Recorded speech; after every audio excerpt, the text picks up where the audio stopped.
الرجيم بسم الله الرحمن الرحيم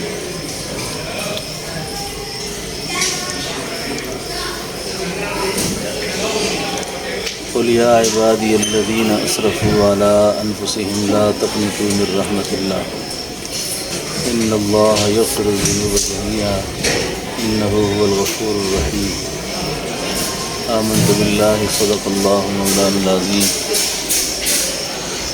اللهم صل على روح محمد في الأرواح اللهم صل على جسد محمد في الأجساد اللهم صل على قبر محمد في القبور اللهم رب الحل والحرام ورب البيت الحرام ورب المشعر الحرام ورب الركن والمقام ابلغ لسيدنا مولانا محمد منا السلام۔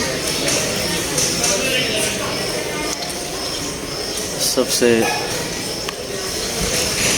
بڑا مقام اللہ کے بعد وہ رسول اللہ صلی اللہ علیہ وسلم کا ہے۔ رسول اللہ صلی اللہ علیہ وسلم سے بڑا مقام اس دنیا میں کسی کا نہیں ہے،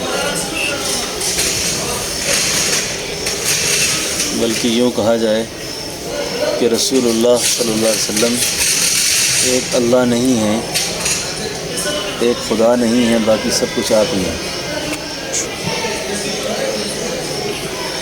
جس کو کسی بزرگ صوفی شاعر نے یوں کہا، بعد از خدا بزرگ توئی، قصہ مختصر۔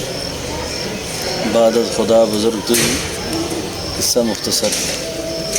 خدا کے بعد بس وہ ہیں، پھر ان کے بعد اور کیا کہیے۔ خدا کے بعد بس وہ ہیں، پھر ان کے بعد اور کیا کہیے۔ رسول اللہ صلی اللہ علیہ وسلم کا مقام، عزت، آپ کی شان، آپ کی رفعت، آپ کی بلندی، آپ کی عزت اور حرمت جس سینے میں موجود ہوگی، اللہ اس سینے کو بھی چمکائیں گے۔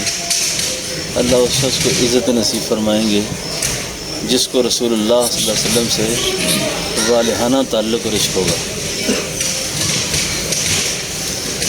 آپ جو دین لائے، آپ جو باتیں لائے، وہ بالکل 100% سچ اور حق ہیں۔ اسی لیے قرآن کریم میں اللہ تعالیٰ نے فرمایا، لقد کان لکم فی رسول اللہ اسوۃ حسنہ۔ آپ کی زندگی بہترین نمونہ ہے۔ جس وقت آپ نے کلمے کی دعوت سب سے پہلے دی تھی نا، اس کلمے کی دعوت دیتے وقت آپ نے قریش مکہ سے یوں کہا تھا کہ میں نے اتنا زمانہ تمہارے اندر گزارا ہے، مجھے کیسے پایا آپ نے۔ آج ہم میں سے کوئی آدمی 2-4 دن کسی کے ساتھ معاملات گزارا کر لے اور اس سے پوچھے کہ مجھے کیسا پایا ہے، تو اگلا 100 عیب نکال دے کہ تمہارے اندر یہ خرابی ہے، تمہارے اندر یہ خرابی ہے۔ تو یہ کوئی معمولی چیلنج نہیں تھا اس وقت، یہ کوئی معمولی بات نہیں تھی کہ ایک آدمی پیش کر رہا ہے اپنے آپ کو، مجھے کیسے پایا آپ نے۔ تو آپ کی سچائی پر، آپ کی دیانت پر، آپ کے اخلاق پر، آپ کے کردار پر صحابہ کو اس قدر اعتماد تھا، اس قدر اعتماد تھا کہ حدیث کی کتابوں میں آتا ہے کہ رسول اللہ صلی اللہ علیہ وسلم نے ایک دفعہ ایک یہودی سے ایک گھوڑا خریدا۔ یہودی بیچ رہا تھا گھوڑا کہ میں یہ اپنی سواری بیچنا چاہتا ہوں، کوئی ہے لینے والا؟ تو رسول اللہ صلی اللہ علیہ وسلم نے فرمایا کہ میں لینا چاہتا ہوں۔ اس نے پوچھا کتنے پیسے ہیں؟ آپ نے فرمایا اتنے پیسے۔ میں کہا ٹھیک ہے۔ یہودی کا اور اللہ کے محبوب کا سودا طے ہو گیا سواری پر۔ جب سودا طے ہو گیا نا، یہود جو ہے نا، یہود کا نظریہ ہے مال بناؤ۔ یہود کی جو بیماریاں ہیں نا، اس میں ایک بڑی بیماری ان کے اندر ہے، اس وقت کی دنیا کا جتنا سرمایہ دارانہ نظام ہے نا، جتنا معاشی نظام ہے دنیا میں، اس سب پر یہود قابض ہے۔ اور یہود پیسے کا بچہ ہے۔ اس زمانے کے اندر بھی ان کی نفسیات کے اندر یہ چیز تھی کہ جب معاملہ طے ہو گیا نا کہ اللہ کے محبوب نے اس کے سودے سے انکار نہیں کیا، اس کو غم ہو گیا کہ بھئی یہ شاید زیادہ پیسوں کا ہو، فکر لگ گئی اس کو کہ میں نے ایسی سودا کر لیا۔ اس نے انکار کر دیا اور انکار کر کے کہنے لگا کہ آپ کے پاس کون سا گواہ ہے کہ میں نے آپ کے سامنے سودا کیا؟ نہیں کیا سودا میں نے۔ اگر آپ کے پاس کوئی گواہ ہے تو لے آؤ، آپ کے پاس کوئی ثبوت ہے اس کا؟ اتنے میں حضرت حذیمہ انصاری رضی اللہ عنہ آ گئے، اور جس وقت حضرت حذیمہ انصاری تشریف لائے، اللہ کے محبوب کی اور یہودی کی گفتگو سنی تو حضرت حذیمہ انصاری کہنے لگے میں گواہ ہوں نا اس کا، میرے سامنے سودا ہوا ہے۔ اب گواہ مانگ رہا تھا، گواہ کھڑا ہو گیا۔ جب گواہ کھڑا ہوا، آدمی مجبور ہو گیا یہودی، اس نے سواری حوالے کی، چلا گیا۔ کچھ دیر کے بعد اللہ کے محبوب نے حضرت حذیمہ انصاری سے پوچھا، حذیمہ جس وقت ہمارا سودا چل رہا تھا، ہمارے آپس میں معاملات چل رہے تھے، آپ تو اس وقت نہیں تھے، تو آپ نے یہ گواہی کیسے دے دی؟ آپ نے یہ گواہی کیسے دے دی؟ حضرت حذیمہ انصاری رضی اللہ عنہ کو جو جواب ہے نا، سبحان اللہ، صحابہ کی تاریخ میں روشن ستارے کی طرح چمک رہا ہے۔ حضرت حذیمہ انصاری نے کہا اللہ کے رسول، ہم نے اللہ کو دیکھا ہے، ہم نے جنت دیکھی ہے، ہم نے دوزخ دیکھی ہے، آپ کی گواہی پر تو ہم نے اس کو سچ مانا ہے۔ اگر وہ سچ ہے تو یہ بھی سچ ہے، وہ سچ ہے تو یہ بھی سچ۔ اب آپ سے میں آگے یہ بات عرض کر رہا ہوں، یہ بات تو میں نے کتابی آپ کو سنائی، اس کے بعد کے احساسات میرے اپنے ہیں جو اس پر میں نے خود غور کیا کہ وہی اتر سکتی تھی، وہی اتر سکتی تھی، اللہ کے محبوب خود منع کر سکتے تھے، لیکن نہ تو اللہ کے محبوب نے حضرت حذیمہ کو کہا کہ حذیمہ کی غلط گواہی کیوں دیتے ہو، اور نہ ہی اللہ نے منع کیا کہ آپ اپنے صحابہ کو منع کر دیں کہ آج کے بعد اتنی زیادہ محبت کی ضرورت آپ سے۔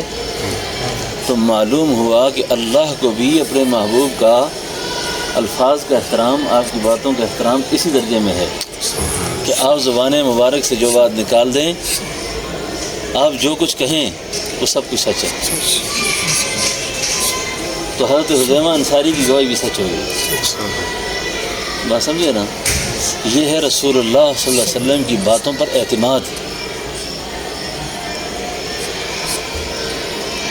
اور جہاں تک اگر آپ سے عقیدت اور احترام کا تعلق دیکھا جائے نا، میں کہتا ہوں کہ صحابہ کا اگر لاکھوں اور کروڑواں حصہ بھی ہمیں میں سے کسی کو نصیب ہو جائے نا تو بیڑا پار ہو جائے۔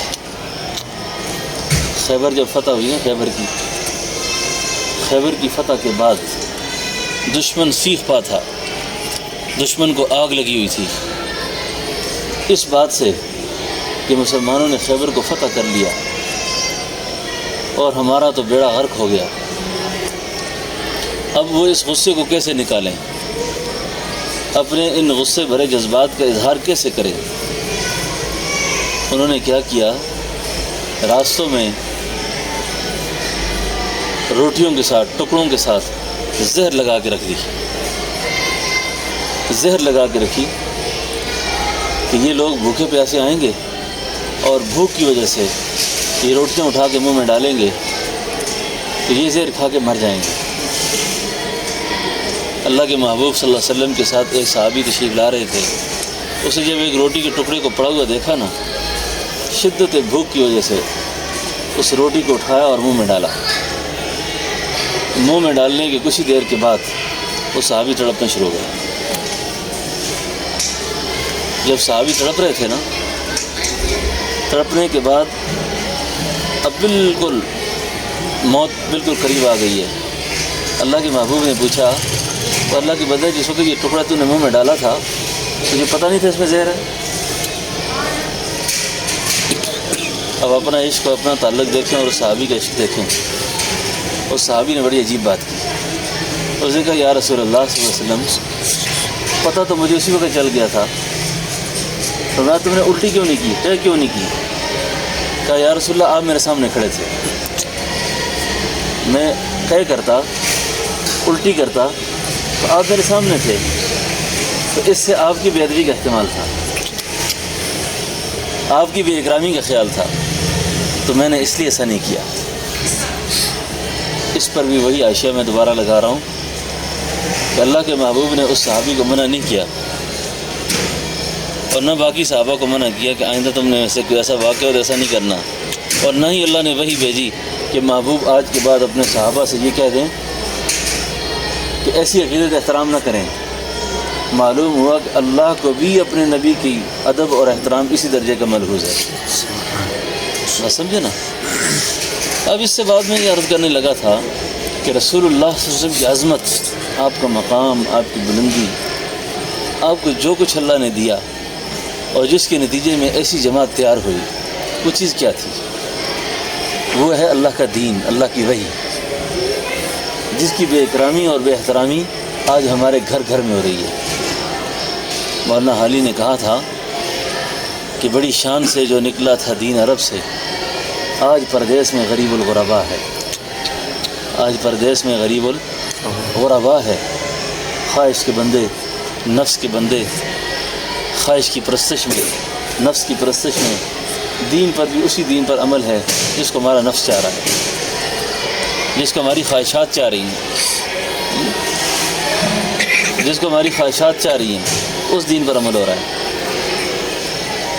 اس دین پر عمل ہو رہا ہے۔ یاد رکھیں، دین پہ عمل کرتے وقت بھی دو چیزوں کا لحاظ بہت ضروری ہے، ایک رسول اللہ صلی اللہ علیہ وسلم کا طریقہ، اور دوسری چیز اخلاص نیت۔ یہ عام طور پہ بیانوں کے اندر آپ ایک بات سنتے ہیں نا کہ ہم نے یہ کام کرنے ہیں، تو ان کے اندر 6 صفات کو شامل کرنا ہے۔ وہ 6 صفات کیا ہیں؟ ان 6 صفات میں ایک ہے کلمے والا یقین ہے۔ یعنی کلمے والے یقین کا کیا مطلب ہوتا ہے؟ کلمے والے یقین کا مطلب یہ ہے کہ جتنے پیغمبروں نے یہ بولا ہے کہ لا الہ الا اللہ، لا الہ الا اللہ، یعنی لا الہ کا مطلب یہ ہے کہ دل و زبان سے، اندر کے جوہر سے اللہ کا غیر نکل کر ختم ہو جائے۔ دعوت تبلیغ کے اندر بہت بڑے ایک آدمی گزرے ہیں، اللہ رب العالمین ان کے درجات بلند فرمائے، اور مولانا عمر صاحب پالن پوری رحمۃ اللہ علیہ، وہ جب اس نقطے کو بیان کیا کرتے تھے، اس میں وہ ایک بات بیان کیا کرتے تھے کہ یہ جو لا الہ الا اللہ ہے، جو کلمے والا یقین ہے، اس کی بنیاد میں اصلاح نے ایک بات فرمایا کرتے تھے کہ جن لوگوں کو یہ حقائق نصیب نہیں ہوتے نا کہ کلمے والا یقین کیا ہے، تو وہ کبھی حال سے شرک کرتے ہیں، کبھی چال سے شرک کرتے ہیں، اور کبھی کال سے شرک کرتے ہیں۔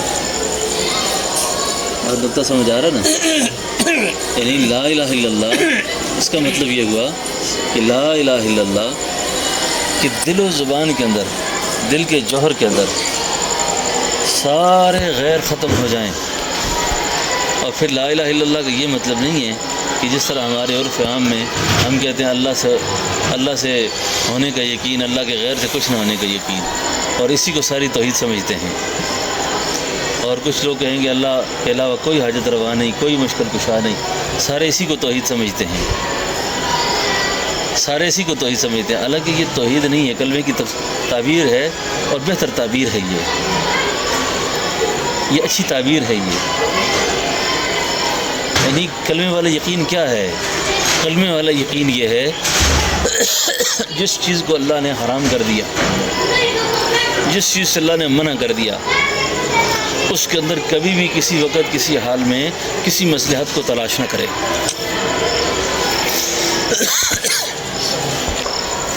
کسی مصلحت کو تلاش نہ کرے۔ بات نقطہ سمجھ آ رہا ہے نا آپ کو؟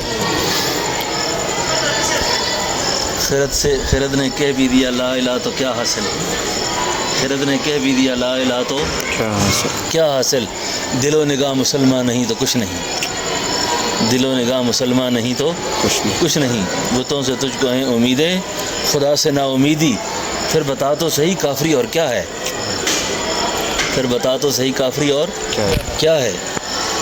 یعنی جوہر دل کے اندر یہ لا الہ الا اللہ کا یقین پیدا ہو جائے، اور لا الہ الا اللہ اندر داخل ہو جائے، لا الہ اندر داخل ہو جائے، لا الہ اندر داخل ہو جائے۔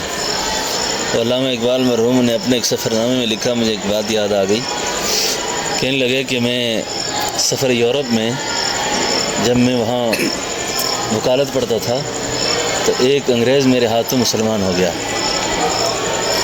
تو جب وہ انگریز مسلمان ہوا، اس انگریز نے مجھے کہا مجھے کلمہ پڑھائیے، تو میں نے اس کو لا الہ الا اللہ پڑھا دیا۔ آج جس وقت اس نے لا الہ الا اللہ لا الہ پڑھ لیا تو ایک دن اس نے مجھے پوچھا کہ مجھے لا الہ تو سمجھ آ گیا ہے لیکن الا اللہ کی تعبیر ابھی تک سمجھ نہیں آ رہی، الا اللہ مجھے سمجھ یہ مجھے سمجھا دو۔ اور وہ کہتے ہیں میرا وہ زمانہ تھا کہ جب میں خود بھی نہیں سمجھا تھا، میں کیسے سمجھاتا اس کو۔ خیر وہ فرنگی جو مسلمان ہوا وہ مرتد ہو گیا، اور اس کی ارتداد کی وجہ سے، اس کے گمراہ ہونے کی وجہ سے اس کا صدمہ مجھے بہت زیادہ تھا کہ میں اس کو لا الہ الا اللہ اور محمد رسول اللہ کے حقائق کیوں نہ سمجھا سکا۔ جب وہ راز خود مجھ پہ ظاہر ہوا، جب وہ راز خود مجھ پہ کھلے، تو پھر اس نے اپنے ایک شعر میں کہا، پتہ کیا کہا؟ اگر مجذوب فرنگی مجھے ملتا اس زمانے میں، اگر وہ مجذوب فرنگی مجھے ملتا اس زمانے میں، اقبال اس کو سمجھا دیتا کہ مقام ذات کبریا کیا ہے، اقبال اس کو سمجھا دیتا کہ مقام ذات کبریا کیا ہے، کہ الا اللہ کس کو کہتے ہیں۔ اس لیے لا الہ الا اللہ کی یقین میں ایک ہے علم الیقین، ایک ہے عین الیقین، ایک ہے حق الیقین۔ اب عین الیقین اور حق الیقین، علم الیقین، یہ تین الگ الگ چیزیں ہیں، تین الگ الگ چیزیں ہیں۔ جن کو حق الیقین نصیب ہوتا ہے نا، جن کو حق الیقین نصیب ہوتا ہے، ان کی نگاہ، ان کا دل، ان کی زبان، ان کے کان، ان کے اعضاء و جوارح، ان کا کوئی عمل بھی اللہ کی مرضی کے بغیر استعمال نہیں ہوتا، اللہ کی مرضی کے بغیر استعمال نہیں ہوتا۔ اب معلوم ہوا کہ اس کو لا الہ الا اللہ حاصل ہے، اس لیے صرف اتنی بات کہہ دینے سے کافی نہیں ہوگی بات۔ میری بات سمجھ آ رہی نا؟ اتنی بات سمجھنے کے لیے کافی نہیں ہے۔ اب آپ بد نظری کرتے ہیں، جھوٹ بولتے ہیں، بددیانتی کرتے ہیں، آپ خیانت کرتے ہیں، جی آپ سود کھاتے ہیں، آپ کسی ایسے منکر کے اندر مبتلا ہیں اور کہتے ہیں میرا یقین ٹھیک ہے، بالکل آپ کا یقین ٹھیک نہیں ہے۔ قرآن کہتا ہے افرأیت من اتخذ الہہ ہوا، جنہوں خواہشات کو معبود بنایا ہوا ہے، ان کو اللہ کہاں نصیب ہے، ان کو کہاں معرفت نصیب ہے؟ یہ تو خواہشات کے بندے ہیں، یہ تو خواہشات کے پیچھے چلتے ہیں، ان کی آرزویں، ان کے ارمان، ان کی فکر اور ان کی جستجو، ان کا اٹھنا بیٹھنا، ان کا سونا جاگنا، سب کے سب نفسانیت ہے، نفسانیت ہے، شیطان کو خوش کرنا ہے، نفس کو خوش کرنا ہے جی۔ تو کلمے کے حقائق جو ہے نا، کلمے کے، یہ رسول اللہ صلی اللہ علیہ وسلم سے جب صحابہ کو سمجھ آئے نا، صحابہ کو سمجھ آئے، گھر چھوڑنا آسان ہو گیا، بیوی بچے چھوڑنے آسان ہو گئے، اپنے حالات کی قربانی دینے آسان ہو گئی۔ پھر جس وقت یہ نقطہ سمجھ آیا، پھر اب آپ مجھ سے یہ بات سمجھیں، آج کل یہ شہادت کے تذکرے ہو رہے ہیں، واقعہ کربلا بیان ہوتا ہے، شہادت سیدنا عمر بیان ہوتی ہے، شہادت حسین بیان ہوتی ہے۔ اب یہ ایک نقطہ ہی تھا جو سمجھ آیا نا کہ یا اللہ یہ باقی لوگ کیسے سمجھ جائیں۔ اب سب سے بنیادی نقطہ ایک ذہن میں رکھیں گے کہ ساری دنیا اگر میری وجہ سے جنت چلی گئی نا، میں جہنم میں چلا گیا، میرا کیا ہوگا؟ یہ نقطہ ذہن میں رکھنا ہے۔ اور فرد کی اصلاح اس کی ذاتی اصلاح پر ہے، فرد کی نجات اس کی ذاتی اصلاح پر ہے کہ میری ذاتی اصلاح کتنی ہے۔ میں نے اللہ کے سامنے کل جواب دہ ہونا ہے، اللہ کے سامنے کھڑا ہونا ہے، اور جس وقت مجھے اللہ کے سامنے کھڑا کیا جائے گا اور مجھ سے میرے بارے میں پوچھا جائے گا، اس وقت میری کوئی چالاکی کام نہیں آئے گی، اس وقت میری کوئی ذہانت کام نہیں آئے گی، اس وقت میرا کچھ بھی کام نہیں آئے گا۔ ہم سارے افسانے ہیں تھوڑے وقت کے، یہ سب چکر مکر ہے، یہ اتنی محبت کرتا ہے اور اس کو یہ اسٹیٹس ہے اس کا، اور یہ فلاں ہے، یہ فلاں ہے، یہ سب دھوکہ مذاق ہے سارا۔ اب میں عرض یہ کر رہا ہوں، لا الہ الا اللہ سمجھ آیا، اب اس کی حقیقت سمجھ آئی، اب شہادت کیسی آسان ہو گئی۔ حضرت عبداللہ بن زید انصاری رضی اللہ عنہ، حضرت عبداللہ بن زید انصاری بیر معونہ کی جنگ میں یہ لوگ جب جاتے ہیں نا، اور یہ قرآن کریم کے 70 قاری تھے، یہ صحابی سارے قاری تھے، اور جس وقت یہ معونہ میں پہنچے تھے نا، تو معونہ میں پہنچ کر حالات اتنے کشیدہ اور سخت تھے، اتنے نامناسب حالات تھے کہ اکثریت کا مشورہ یہ تھا کہ ہم نے واپس جانا ہے۔ اکثریت کی رائے یہ تھی کہ واپس چلنا ہے، کیونکہ آگے حالات ٹھیک نہیں ہیں۔ حضرت عبداللہ بن زید انصاری فرمانے لگے نہیں، اب آئے ہیں آگے پہنچیں گے، ان تک اللہ کی بات پہنچائیں گے، کلمہ پہنچائیں گے، ایمان کا مذاکرہ ان سے ہوگا، پھر واپسی کریں گے۔ اب جس وقت انہوں نے کلمے کی بات چلائی، وہاں پر کلمے کا پیغام دیا، تو آگے سے تیر آیا، اور زہر آلود تیر آیا۔ زہر آلود تیر جس وقت حضرت عبداللہ بن زید انصاری کے سینے میں لگا نا، لگتے ہی آپ گر گئے، اور جس وقت خون کا فوارہ جسم سے نکلنا شروع ہوا تو حضرت عبداللہ بن زید انصاری کہنے لگے فزت ورب الکعبہ، اللہ کی کعبے کی قسم میں کامیاب ہو گیا۔ تو بھائی یہ کون سی کامیابی ہے؟ تیر کھا کے خون نکال کر کیا کامیابی ہے یہ آپ کی؟ اب عالم اسباب کے اندر اس کو کامیابی نہیں سمجھا جاتا کہ خون سے لت پت پڑا بندہ۔ اب اس عمل کو دیکھ کر، ان حالات کو دیکھ کر باقی صحابہ کو اتنا جوش ہوا، اتنا جوش ہوا، اتنا جوش ہوا کہ ایک گمسان کی جنگ ہوئی، اس جنگ کے اندر یہ لوگ سارے شہید ہو گئے۔ ان کی شہادت کی اطلاع جب مدینہ طیبہ آئی تو رسول اللہ صلی اللہ علیہ وسلم نے قنوت نازلہ پڑھی، قنوت نازلہ پڑھی گئی، بد دعا کی گئی کفار کے حق میں۔ آگے میری بات کو سنیں، بڑی عجیب بات سنانے لگا ہوں۔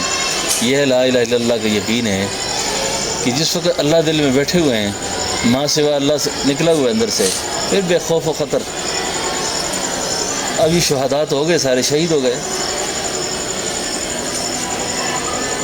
وَلَا تَحْسَبَنَّ الَّذِينَ، جو آیت سورہ آل عمران کے اندر اس کے شان نزول ہے، یہ آتا کتابوں میں کہ حضرت عبداللہ بن زید انصاری کے بیٹے آئے، آ کر عرض کرنے کے یا رسول اللہ میں بہت پریشان ہوں، آج کل میرے چھوٹے چھوٹے بہن بھائی رہ گئے ہیں، والد صاحب پہ قرضہ بہت زیادہ تھا، اب میں قرضے سے بہت زیادہ پریشان ہوں، میں کیا کروں؟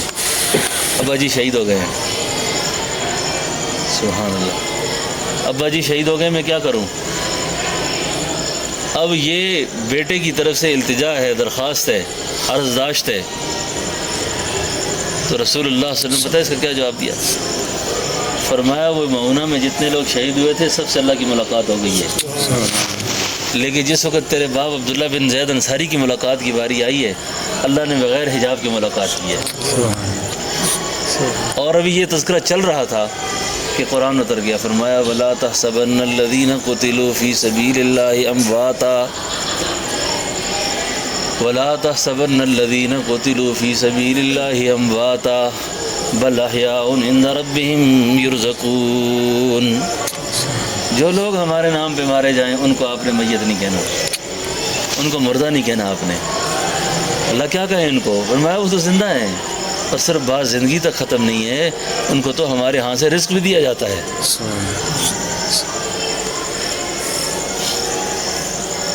تو عالم سے بیگانہ کرتی ہے دل کو، عجب چیز ہے لذت آشنائی۔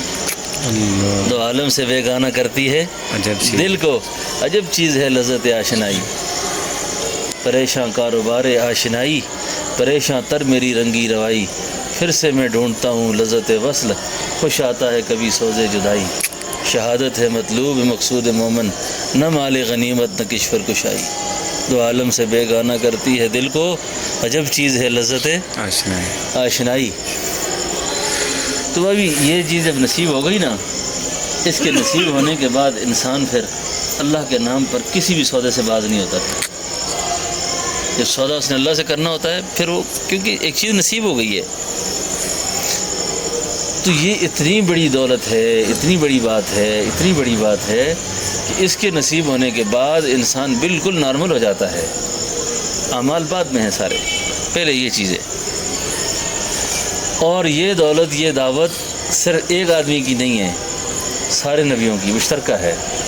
اس کو ہمارے بزرگ تھے حضرت فرمایا کرتے تھے یہ قول مشترک ہے، یہ قول مشترک ہے، یہ سب نبیوں کا ایک ہی قول تھا، ایک ہی قول تھا، لا الہ الا اللہ۔ تو عرض یہ کر رہا تھا کلمے والا یقین، کلمے والا یقین، اور اس کے بعد اگلی چیز جو ہے جب یہ ہو گیا پھر اللہ کا دھیان اور استحضار رہے ہر وقت۔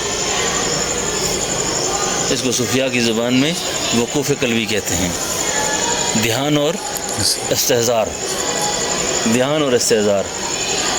اب پتہ کرنا ہو کہ مجھے یہ دھیان اور استحضار نصیب ہے، تو میں آج کل دوستوں سے کہتے رہتا ہوں بس رات جس وقت آپ اکیلے ہوتے ہیں اس وقت اپنا دیکھا کریں ہم موبائل میں کیا دیکھتے ہیں، آپ کو خود اندازہ ہو جائے گا کہ مجھے اللہ کا کتنا نصیب ہے، اللہ کا دھیان کتنا نصیب ہے مجھے، اللہ سے میرا کیا تعلق ہے وہ مجھے میرا موبائل پیمانہ ہے وہ سب کچھ بتا دے گا۔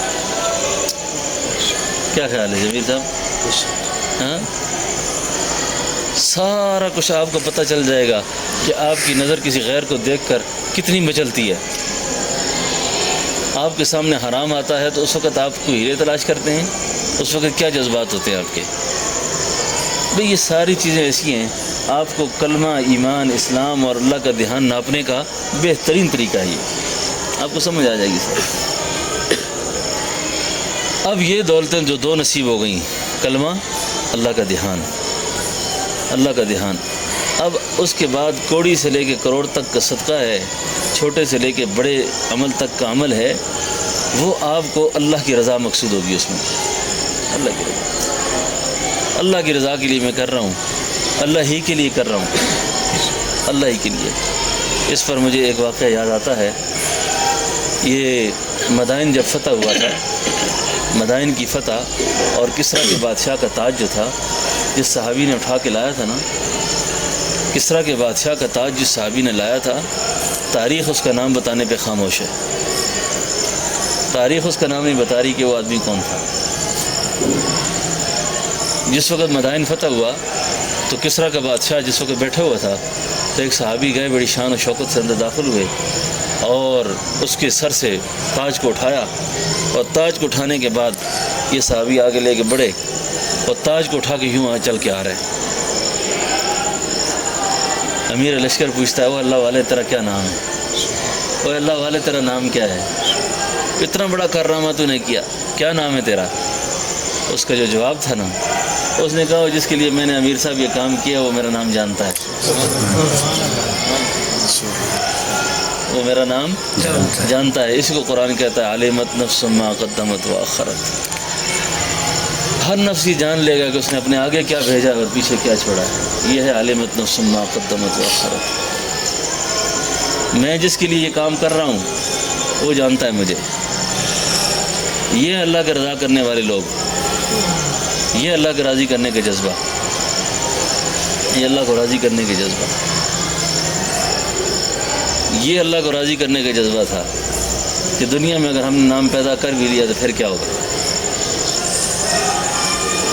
تھوڑے دن ہمارے کوئی چرچے اوپر نیچے ہوئے تو ہوئے، پھر کیا ہوگا؟ ہمیں کیا ہے جو تربت پہ میرے رہیں گے، تہے خاک تو ہم اکیلے رہیں گے۔ ہمارے مرنے کے بعد کوئی بڑے چرچے کرے ہمارے کہ یہ تھا، ایسا تھا، ویسا تھا، لیکن قصہ تو یہ ہے کہ مرنے کے بعد سارے حقائق سامنے آئیں گے کہ ہم کیا تھے اور ہماری حقیقت کیا تھی۔ بات سمجھ آ رہی ہے نا؟ تو اس لیے اللہ کا دھیان، اللہ کا دھیان، اللہ کو راضی کرنے کے جذبہ، اللہ کو راضی کرنے کے جذبہ، ہمارے سارے جذبے اس جذبے کے تابع ہوں۔ اس لیے یہ جو چیزیں ہیں نا، چند باتیں ہیں، یہ اگر کسی بندہ مومن کو نصیب ہوتی ہے نا، اس کو بیغم ہونا چاہیے۔ پھر غم چور کو ہوتا ہے، اچھا ڈر ہر وقت چور کو لگا رہتا ہے۔ سلطان بہو رحمۃ اللہ علیہ فرمایا کرتے تھے پھڑ تلوار فنا دی ہاتھ وچ تے آجا بیغم ہو کے، پھر پھڑ تلوار فنا دی ہاتھ وچ آجا بیغم ہو کے۔ تو جب تو الا اللہ میں، لا الہ میں گم ہے تو پھر تجھے کس کا غم ہے؟ کیوں پریشان ہے تو؟ تجھے کیا مسئلہ ہے؟ پھر تجھے کیا تکلیف ہے؟ پھر کیا پریشانی ہے تجھے؟ اس لیے ہمارا تعلق مع اللہ نصیب ہونا، اللہ کے ساتھ تعلق ہونا، یہ ہماری ذاتی ضرورت ہے، اور اسی سے ہماری دنیا بھی اللہ بنائیں گے اور اس سے ہمارے آخرت بھی بنائیں گے۔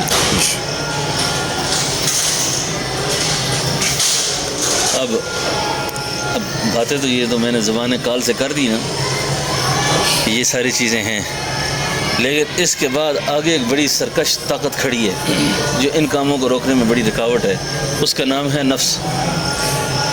اس کا کیا نام ہے؟ نفس.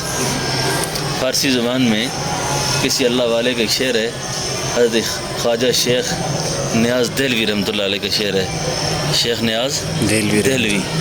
وہ فارسی میں کہتے ہیں ہستیت ماریست، ہستیت ماریست بر گنج جمالش اے نیاز، گنج می آیت بدست اور کشت گردد مارے ماں.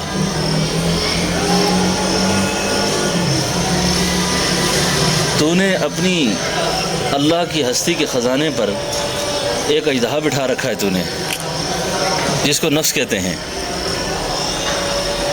اور جس وقت تک تو اس کو مار کے قطع نہیں کرے گا تو اللہ تک نہیں پہنچ سکتا. یہ تجھے برائیوں پہ اکسائے گا، یہ تجھے بغاوت پہ اکسائے گا، یہ تجھے نافرمانی پہ اکسائے گا، یہ تجھے اللہ سے دور کرے گا، لیکن تو نے دوری سے بچنا ہے. اس کے ساتھ مجاہدہ کرنا ہے، اس کے ساتھ مجاہدہ کرنا ہے. ہمارے ایک بزرگ تھے، وہ اس کو کہتے تھے یہ پہلے دماغ ہے، جیسے ہاتھی ہوتا ہے نا، اس کو مضبوط ہاتھی ہے یہ، اور اس کو پچھاڑنا جو ہے نا، پچھاڑنا ہے اس کو گرانا ہے، گرا کر آگے سفر شروع کرنا ہے. تو اگر آپ کچھ گرا لیا، کچھ نہ گرایا، کبھی ہمت کی، کبھی رہ گئے، کبھی آگے پیچھے ہو گئے، تو آپ نے ہمت نہیں ہارنی، ہمت نہیں ہارنی. نفس کا مجاہدہ. اب بعض کا نفس کا مجاہدہ ہے، لیکن ان ساری چیزوں میں نفس کے مجاہدے کے ساتھ جو اصل چیز ہے وہ تو ہے اللہ کے نبی کا طریقہ. جی، اللہ کے نبی کا طریقہ. اب طریقہ یہ ہے کہ نہج نبوت کے طریقے سے، سنت کے مطابق ایسے اعمال کو اختیار کیا جائے، ایسے افعال کو اختیار کیا جائے، ایسے اعمال اور افعال کو اختیار کیا جائے، ایسے کام کیے جائیں جو رسول اللہ کی سنت کے مطابق ہیں، آپ کے طریقے کے مطابق ہیں. یہ کئی دفعہ لوگ بعض اوقات غلط قسم کے مجاہدے کرتے ہیں نا، غلط قسم کے، ان کو بھی کچھ چیزیں نصیب ہو جاتی ہیں. تو مجھ سے ایک دفعہ کسی آدمی نے پوچھا کہ اس آدمی کو اللہ کی بارگاہ تک، اللہ کے نبی کی بارگاہ تک بڑی رسائی ہے اور یہ بڑی پہنچی ہوئی باتیں کرتے ہیں. تو میں نے ایک عارف کی بات سنی تھی، تو مجھے ایک بات یاد تھی. میں نے کہا اللہ تک پہنچنے کے راستوں میں اس طرح یوں سمجھیں کہ ایک بادشاہ کے پاس جانا ہے، بادشاہ سے ملنے کا پراپر راستہ یہ ہے کہ اس کے گھر کا دروازہ ہوگا. ایک راستہ یہ ہے کہ وہاں کھڑکیوں اور روشن دان لگے ہوئے ہیں، تو جو روشن دان سے ٹپ کے جائے گا جاتا تو وہ بھی وہاں پر ہے. اور ایک دروازے سے داخل ہوتا ہے، دروازے سے داخل ہونے والے کی حیثیت اور ہے، اور پھلانگ کر جانے والے کی حیثیت اور ہے. تو اس لیے نفس کا مجاہدہ کرنا ہے، لیکن رسول اللہ کے طریقے پہ کرنا ہے، اللہ کے نبی کے طریقے کے مطابق کرنا ہے. اب نبی کے طریقے کے خلاف کسی مجاہدے کا بھی کوئی اعتبار نہیں ہے، نبی کے طریقے کے خلاف مجاہدے کا بھی کوئی اعتبار نہیں ہے. تو یہ ہیں میرے ساتھ 6 صفات. بات سمجھ آئی نا؟ تو اس کے اندر رہ کر ہم نے اللہ کو راضی کرنا ہے اور اللہ جل شانہ سے اپنے تعلق کو پیدا کرنا ہے. اب اس دور کے اندر اللہ رب العالمین نے آپ لوگوں کو جو منتخب فرمایا اور چنا، اور چن کر اللہ نے آپ کو قبول کیا اور قبول کر کے پھر اپنے راستے میں نکالا. ٹھیک ہے نا؟ بن بلائے دیکھو کوئی کسی گھر نہیں جاتا، بن بلائے کوئی کسی کے گھر نہیں جاتا. تو یہ کیسے ہو سکتا ہے کہ آپ بلائے بغیر آئے ہوں؟ آپ بلاوے بغیر نہیں آئے، آپ کو منتخب کیا گیا، آپ کو بلایا گیا. تو بلانے کے بعد آپ لوگ تبلیغ کے سفر میں نکلے. اب اللہ پاک آپ کے سفر کو، ان اوقات کو کامیاب فرمائے اور صحیح طریقے سے اس پر محنت کا، اور محنت کے بعد اس کا اللہ تعالیٰ بہترین اجر نصیب فرمائے اور دنیا آخرت اللہ تعالیٰ بہتر فرمائے. تو ایک بات، آپ پرانے لوگ بیٹھے ہوئے ہیں سارے، میں جب ٹھیک ہو جاؤں گا نا، میں ہم سے باہر کے لوگ بڑے تبلیغ میں آ جاتے ہیں ہماری دعوت سے، لیکن ہم سے ہماری اولاد متاثر نہیں ہوتی، ہم سے ہمارے بچے متاثر نہیں ہوتے، ہم سے ہماری بیویاں متاثر نہیں ہوتی، گھر والے متاثر نہیں ہوتے. کیوں؟ ان کو پتہ ہے کہ ہم غصے کے بہت تیز ہیں، ان کو پتہ ہے کہ ہم بد اخلاقی میں بہت آگے ہیں، ان کو پتہ ہے کہ ہم مزاج کے خلاف تھوڑی سی بات بھی ہو اس کو آسمان بنا لیتے ہیں. ٹھیک ہے نا. تو جس طرح یہ دعوت و تبلیغ کے ماحول میں باہر لوگوں کے ساتھ سفر کرنا ہے نا، اس طرح گھر میں بھی سفر کرنا ہے، اس طرح گھر میں بھی سفر کرنا ہے. ہمارے بزرگوں میں سے بہت سے مشائخ ایسے گزرے ہیں جن کے بارے میں کہا جاتا تھا کسی کو کہ بھائی آپ چند دن ان کے ساتھ اٹھنا بیٹھنا کریں، بس آپ ان کے ساتھ کوئی تقریر شکری بھی نہیں ہے، آپ ان کے پاس بیٹھ جائیں. عثمان بھائی ایک بزرگ حضرت تھانوی رحمۃ اللہ علیہ کے پاس ہے نا تو حضرت میں اصلاح چاہتا ہوں. کچھ دن حضرت نے دیکھا شخص کے مزاج میں تیزی بہت زیادہ ہے، تو آپ نے فرمایا کہ میرے ایک خلیفہ ہیں فلاں علاقے میں ہیں، تو آپ ایسا کریں کہ 40 دن نا ان کے پاس جا کے لگائیں. وہاں جا کے بیٹھ کے کوئی آدمی آتا آ کے کہتا جی حضرت ہمیں سونف چاہیے، تو سونف لے کے گیا 2 روپے کے، واپس آیا کہنے لگا جی وہ میں نے سونف اصل میں منگنا آپ سے وہ اجوائن لینی تھی، غلطی سے سونف لے گیا. کوئی بات نہیں، وہ ڈبے میں ڈالا، اجوائن لے لو. دوسرا آدمی آیا، اس نے کہا حضرت میں نے آپ سے فلاں چیز لینی تھی، یہ بھول کے یہ لے گیا ہوں. خیر کوئی بات نہیں، یہ نہیں وہ لے لیں. سارا دن لوگ آتے یہ دیکھتے رہتے بھی اس آدمی کو غصہ ہی نہیں آتا، اس آدمی کو غصہ ہی نہیں آتا. ہاں کہتے ہیں فطرت تبدیل نہیں ہوتی، فطرت تبدیل انسان کی سختی جو لیکن اس کے اندر اعتدال ضرور پیدا ہو جاتا ہے، اعتدال پیدا ہو جاتا ہے. اس وقت یہ ہم جو لوگ ہیں نا جی، کہ ہماری داڑیاں ہمارے حلیے، اس پر اللہ کے لوگ اللہ کی وجہ سے ہم پر بڑا اعتماد کرتے ہیں، بڑا اعتماد کرتے ہیں. میں قرآن کریم کی آیت کو کبھی پڑھ کر بہت ہل جاتا ہوں. قرآن میں آتا ہے فمن اظلم ممن افترى علی اللہ کذبا. جی تھانوی فرماتے ہیں کہ بعض لوگ اللہ پر جھوٹ باندھتے ہیں، اللہ پر الزام لگاتے ہیں، اللہ پر بہتان باندھتے ہیں. اس کی تفسیر میں فرماتے ہیں اللہ پر بہتان کیسے باندھتے ہیں؟ اللہ پر بہتان ایسے باندھتے ہیں ان کی داڑھی کو دیکھ کر، ان کی حلیے کو دیکھ کر، ان کی پگڑی کو دیکھ کر، ان کی شان شوکت کو دیکھ کر لوگ کہتے ہیں بڑا نیک آدمی ہے، یہ بڑا اچھا آدمی ہے یہ. اب یہ اپنی جگہ پر اچھا نہیں ہے، اور اس آدمی نے اللہ کی وجہ سے اس پہ اعتماد کیا ہے، اس نے گویا اللہ پہ جھوٹ باندھ دیا. یہ اللہ پہ جھوٹ باندھنے کی تعبیر ہے. تو ہم سب کو نا اپنی نسبتوں کی بڑی لاج رکھنی ہے، اپنے محنت کی بڑی لاج رکھنی ہے، اپنے کام کی بڑی لاج رکھنی ہے کہ ہماری وجہ سے کوئی آدمی دین سے دور نہ ہو جائے. ہم ایسی دعوت دے کے آئیں، ہم ایسے کام کر کے آئیں کہ ہماری دعوت نسلوں تک چلتی رہے. ہم وقتی لوگ نہیں ہیں، اچھا ہم وقتی نہیں ہیں، ہم مر بھی جائیں گے نا ہمارے کام کا فیض قیامت تک چلتا رہے، ایسا کام کر کے جائیں. تو مجھے ایک بات یاد آئی، ہمارے ملک میں ایک بڑے ناول نگار تھے. آج کل تو ناول اور یہ ڈائجسٹوں کا زمانہ نہیں ہے، لیکن بہت پرانے وقتوں میں ہم پڑھتے بھی تھے، بڑے انتظار ہوتے تھے. اشفاق احمد کے ناول، اشفاق احمد ایک بڑا ناول نگار گزرا ہے، اور اس نے بڑی عجیب بات لکھی ہے، اللہ تعالیٰ اس کی مغفرت کر دے. وہ کہتا ہے میں انگلینڈ میں تھا اپنی بیوی کے ساتھ کسی پارک کی سیر کے لیے نکلا، اور جب پارک کی سیر کے لیے نکل گیا تو مغرب کی نماز کا وقت تھا. تو جماعت کے نوجوان گشت کر رہے تھے، جماعت کے جوان گشت کر رہے تھے. تو انہوں نے گشت کرنے کے بعد ایک جگہ کھڑے ہو کر اذان کا وقت ہوا تو اذان دے دی اور نماز کے لیے کھڑے ہو گئے. اور وہاں کا مغرب کا مادر پدر آزاد ماحول اور بے حیائی اور فحاشی اس قدر ہے نا کہ گناہ کی وجہ سے آدمی خوش نہیں رہ سکتا کبھی بھی. ایسا گناہ گار آدمی کی مثال اللہ والوں نے دی ہے خارش کے مریض سے. جس طرح کھجلانے میں مزہ آتا ہے نا، اور اس خارش کے بعد اگلا کام یہ ہوگا کہ اس کے اندر سے خون نکلنا شروع ہو جائے گا. تو یہ خارش فساد خون کی خبر دیتی ہے، یعنی گناہ گار آدمی کبھی بھی خوش نہیں ہوتا. اور نیکی کی قبول ہونے کی علامت اور نیکی کی تاثیر یہ ہوتی ہے کہ آدمی اس کے بعد خوش رہتا ہے، اور گناہ کی تاثیر یہ ہوتی ہے کہ اس کے بعد آدمی خفا رہتا ہے، پریشان رہتا ہے.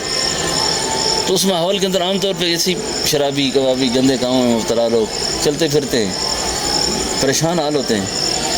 تو وہ اپنے آپ کو تسلی دینے کے لیے واک کرتے ہیں، پھرتے ہیں، چلتے ہیں. جی اسی لیے بزرگوں نے لکھا ہے نا، گلستان جو ہے نا، گلستان دل، دل گلستان اس وقت ہوتا ہے جب دل گناہوں سے پاک ہوتا ہے، جب دل میں وساوس ہوں، خطرات ہوں، گناہ ہوں، اچھی مسیری پہ لیٹا ہوا ہے، ٹھنڈا اے سی لگا ہوا ہے، کپڑے رنگ برنگے ہیں، گاڑی ٹھنڈی رکھی ہوئی ہے، ہر کچھ ہے، لیکن دل ہی ویران ہے، اس کو کیا خوشی ہے اس کی؟ یہ تو ڈکوسلے ہیں سارے، یہ تو دماغ کی خرابی ہے، یہ تو پاگل لوگوں کی باتیں ہیں ساری۔ سبحان اللہ، بڑی عجیب بات سنا رہا ہوں۔ وہ اشفاق احمد کہتا ہے کہ جس وقت وہ سارے پھر گئے نا، نماز پڑھنے کے بعد فارغ ہوئے، تو وہ خاتون جو پریشان حال عورتیں لڑکیاں پھرتی ہیں نا، وہ آئی، انہوں نے ان کی دعوت سنی، واز سنا، بیان سنا، بڑی متاثر ہوئی۔ جاتے وقت ایک خاتون نے اس نوجوان کو ہاتھ ملایا، ہاتھ دیا، اس نوجوان نے ہاتھ پیچھے کر دیا، اور جب ہاتھ پیچھے کیا تو اس نے پوچھا ہاتھ کیوں پیچھے کیا آپ نے؟ اس نے کہا یہ ہاتھ میری بیوی کی امانت ہے، یہ ہاتھ کسی غیر کے ہاتھ میں نہیں جا سکتا۔ اللہ اکبر۔ اس سے پوچھا ایسے کیوں؟ اس نے کہا مذہب اسلام کے اندر نکاح کا ایک تصور ہے کہ جس کو نکاح کیا جاتا ہے، بیوی بنائی جاتی ہے، وہ اس مرد کا لباس ہوتی ہے۔ جس طرح قمیض اتارے نا ننگا ہو جاتا ہے آدمی، اس طرح میاں بیوی آپس میں لباس ہوتے ہیں ایک دوسرے کا، اور کسی اجنبی عورت کے ساتھ ہاتھ لگانا، ہاتھ ملانا، یہ ہماری مذہبی روایت کے بالکل خلاف ہے، اس کو ہم گناہ سمجھتے ہیں۔ یعنی مرد اپنی بیوی کو اتنا پیار اور محبت دیتا ہے کہ اپنی بیوی کی موجودگی میں وہ کہیں بھی نہیں دیکھتا۔ اس بات سے وہ عورت بڑی متاثر ہوئی۔ اگلے دن کے بعد ملاقات کے ساتھ وہ وہاں سے رخصت ہوئی۔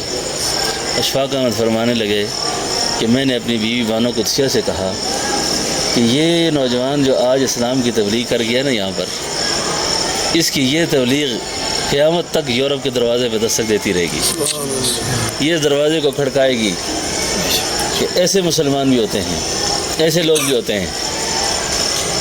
بات سمجھے نا؟ تو یہ ہے کہ ہمارے عمل سے، ہمارے کردار سے، ہماری شخصیت سے دین کا کیا نقصان ہوگا، دین کا کیا نقصان ہوگا۔ ہم سارے گمراہ ہو جائیں، اللہ کے دین پہ کوئی حرف نہیں آئے گا، ہم سارے بزرگ بن جائیں، اللہ کی بزرگی میں کوئی اضافہ نہیں ہوگا۔ لیکن قصہ یہ ہے کہ یہ سب کچھ کرنا ہم نے اپنے لیے ہے۔ اب یہ ہے کہ جی اس حلیے پر میں عرض کر رہا تھا کہ لوگوں کو بڑا اعتماد ہے، اس شخصیت پر بڑا اعتماد ہے کہ جی تبلیغ والے ایسے اچھے ہوتے ہیں، تبلیغ والے اچھے ہوتے ہیں۔ مجھے اس پر ایک بات یاد آئی، ایک دفعہ ہم حج کے سفر میں تھے، ہمارے ساتھ دھوکہ ہو گیا، اور دھوکے کے اندر ہم 30-40 آدمی تھے۔ حج کا ویزا نہیں تھا، کسی اور ویزے سے ہم حرم میں داخل ہو رہے تھے۔ ہم تو نکل گئے، لیکن ہم 10-12 ساتھی ہمارے گرفتار ہو گئے طائف میں۔ جب طائف میں بند ہو گئے تو پولیس والوں نے پوچھا آپ کون ہو؟ ہمارے ساتھی نے کہا ہم تبلیغ والے ہیں۔ انہوں نے کہا تبلیغ والے تو سفراٹ نہیں کرتے، تبلیغ والے تو یہ کام نہیں کرتے، تو نے کیوں کیا ایسا؟ ہاں ہمارے ساتھ ہو گئی تھی۔ ہاں ان کو بھی پتہ ہے کہ یہ ایسے کام نہیں کرتے۔ بات یہ سمجھانا چاہ رہا ہوں کہ اس حلیے والے لوگ ایسا کام نہیں کرتے۔ تو خیر وہ حج کا معاملہ تو عجیب کارگزاری ہے، وہ تو حل ہو گیا، لیکن ان کے ذہنوں میں بھی ہے کہ یہ لوگ ایسے کام نہیں کرتے۔ تو ہمارا یہ تعارف ہو جائے کہ یہ ایسے غلط کام نہیں کرتے، اس چہرے کے ساتھ، اس شخصیت کے ساتھ، اس روپ کے ساتھ ایسے لوگ نہیں کرتے۔ آخری بات عرض کرتا ہوں، میرا بیان ایسے ہی بے ربط قسم کا ہے، شروع سے آخر تک کوئی پوری بات رہتی جاتی ہے مجھ سے۔ خیر اللہ قبول کر لے۔ اورنگزیب عالمگیر بڑا نیک دل، بہت اچھا آدمی گزرا ہے، مغلیہ تاریخ کا آخری بڑا نیک بزرگ بادشاہ، جس نے 500 علماء کو بٹھا کر ایک آئین مرتب کروایا، ایک اسلامی دستور مرتب کروایا، جس میں کوئی مسئلہ ایسا نہیں جس کو شریعت اصولوں کے مطابق 500 مفتیوں نے حل نہ کیا ہو بیٹھ کر۔ اس کا نام ہے فتاوی عالمگیری۔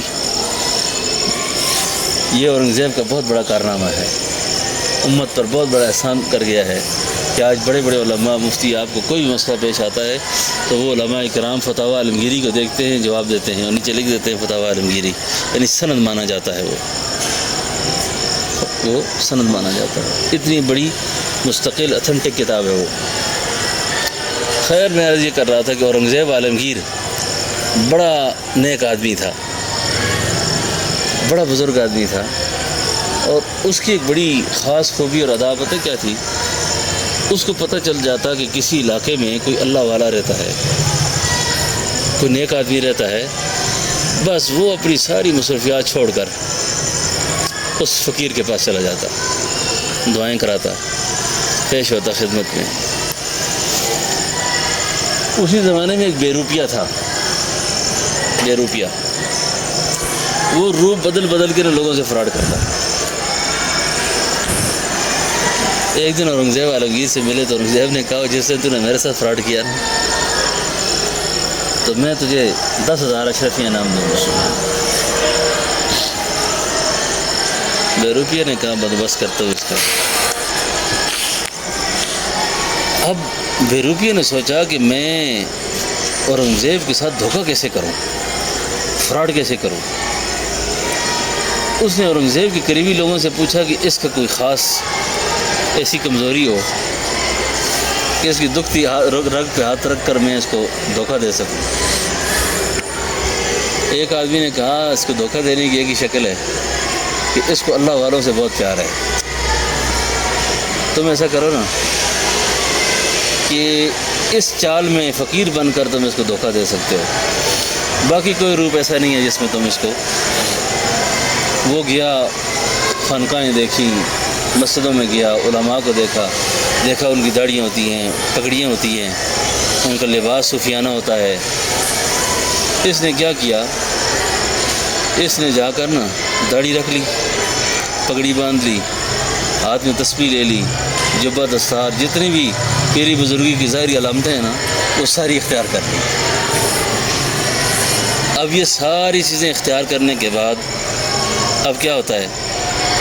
ایک جگہ بیٹھ گیا اور وہاں اس نے بیٹھنے کے بعد ایک بڑا بورڈ لگایا، اس پہ لکھا کہ یہ فقیر کی درگاہ ہے، یہاں کوئی دنیا دار نہ آئے، جس نے اللہ اللہ کرنا ہو وہ آ جائے۔ ایسی خوشنما باتیں تو چلتی بہت ہے نا۔ پھرتے پھراتے اس زمانے کے میڈیا نے اس کو اتنا اٹھایا کہ یہ بات بادشاہ تک جا پہنچی۔ جب بادشاہ تک پہنچی تو اورنگزیب کو ملنے کا شوق ہو گیا۔ اورنگزیب اپنی شان و شوکت کے مطابق اس نے ہدایہ اٹھائے، خدمت کا سامان لیا، اکرام، چلو جی سیدھا گیا بزرگوں کی ملاقات کے لیے۔ اب بزرگ تک پیغام بھیجا کہ جی وقت کے بادشاہ اورنگزیب عالمگیر آپ سے ملنا چاہتے ہیں۔ اس نے کہا بادشاہ کو کہو نکل جائے یہاں سے، یہ فقیر کی جگہ کیوں آیا؟ وہ اس کو پتہ نہیں میں دنیا داروں سے نہیں ملتا، میں مالداروں سرمایہ داروں سے میرا کوئی تعلق نہیں ہے، نکل جاؤ اس کو کوئی یہاں سے۔ یہ اور متاثر ہو گیا، اس نے درخواست کی کہ حضرت سے درخواست کریں، میں بڑے دور سے آیا ہوں، میں دعا کرانی ہے۔ خیر انہوں نے کہا آ جاؤ۔ یہ اندر گئے، انہوں نے ہدایہ پیش کیے۔ ہدایہ جب پیش کیے تو اس بے روپیہ نے کہا یہ ہدایہ اٹھائیں آپ، چلیں، میں نہیں ملنا چاہتا آپ سے، آپ کو پتہ نہیں میں بادشاہوں سے نہیں ملتا۔ بادشاہ اپنا ہدیہ اٹھا کر واپس جس وقت اپنے گھر پہنچے، تھوڑی دیر کے بعد اس بے روپیہ نے داڑھی کاٹی، سر سے امامہ اتارا، لباس اپنا پرانا پہنا، یہ السلام علیکم، یہ آ گیا، میرا انعام دے جی، دے میرا انعام۔ انہوں نے کہا یہ انعام تو میں دیتا ہوں، بات سمجھ گئے، یہ تو وہ بے روپیہ ہے، انعام تو میں آپ کو دیتا ہوں، پر مجھے یہ بتاؤ کہ وہ جو ہدیہ میں آپ کو دے رہا تھا وہ تو اس انعام سے بہت زیادہ تھا، آپ نے یہ ہدیہ کیوں نہیں لیا؟ انعام کے پیچھے آ گئے ہو، دھوکہ تو آپ نے مجھ سے کر لیا ہے۔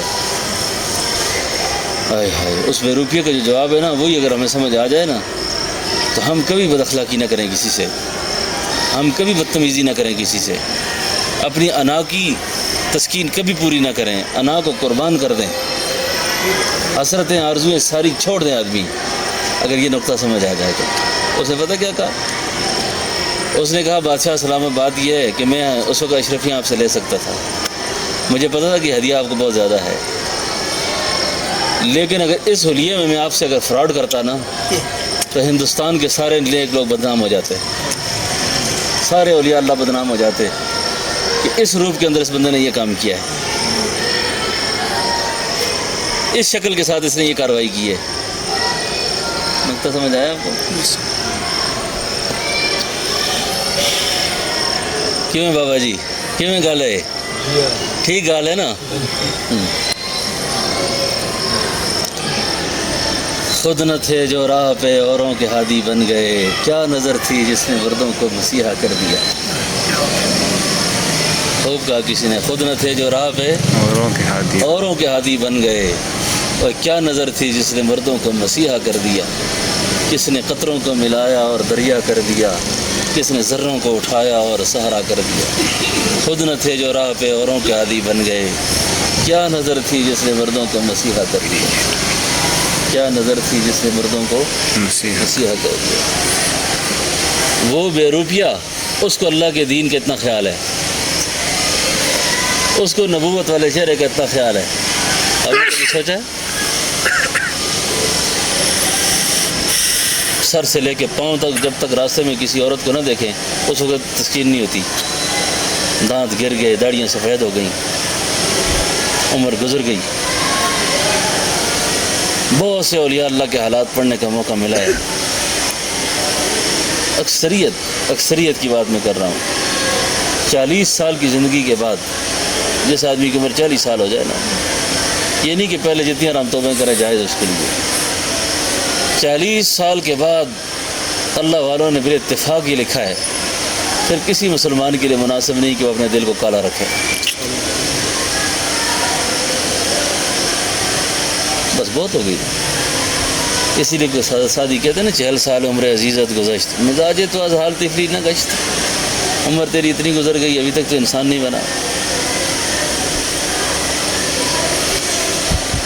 بات سمجھ آ رہی ہے؟ تو یہ ہے اصل بات، اپنی حالات دیکھیں، عمر دیکھیں، وقت دیکھیں، اب میرا کتنا وقت پیچھے باقی رہ گیا ہے، ٹھیک ہے؟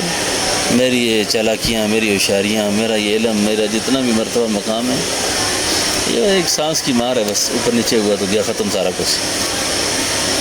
اس لیے جتنا کام کریں اللہ کی رضا کے لیے کریں، جو ہوا اللہ کی رضا کے لیے کر لیا، اس پہ استغفار کریں، اور اپنی آئندہ زندگی کو پورے طور پر بدلنے کی کوشش کرے آدمی، اور دعا التجا کرے۔ آپ خود اللہ کے راستے میں نکلے ہوئے نا، خود اللہ کے راستے میں نکلے ہوئے، ساتھی ایک دوسرے سے مذاکرہ کریں اس بات کا کہ 8 مہینے گزر گئے، کتنی قباحتیں میرے اندر سے دور ہوئی ہیں، کتنے منکرات ختم ہوئے ہیں، کتنی اللہ کی نافرمانیاں مجھ سے دور ہوئی ہیں، اور میری آئندہ زندگی کے اندر میں دیکھوں کہ میرے اندر سے بغض، حسد، طمع، لالچ، ہرس، جی یہ چیزیں ختم ہوئی ہیں نہیں ہوئی، میں کہاں کھڑا ہوں اس وقت؟ اس کے لیے تنہائی میں بیٹھ کر نا، تنہائی میں بیٹھ کر ہمارے عام طور پہ ایک مجمع کو بڑی ایک اس کی غلط فہمی سمجھیں اور غلطی سمجھیں کہ جو ساتھی نہیں نکلتے نا جماعت میں، ان کو نکالنے کے لیے بڑا غم کرتے ہیں، اور جب کوئی نکل کے آ جائے نا اس کی تربیت غم نہیں ہوتا تھا، آج ہو گیا یہ، ایسا نہیں ہے۔ باہر سے کوئی جڑا نہ جڑے، ایک مجمع آپ کے ساتھ ہر ہو کے جڑا ہوا ہے،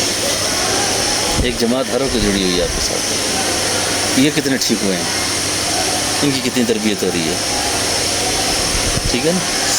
تو تنہائی میں بیٹھ کے یہ التجا کریں، دعا کریں اللہ تعالیٰ سے کہ اللہ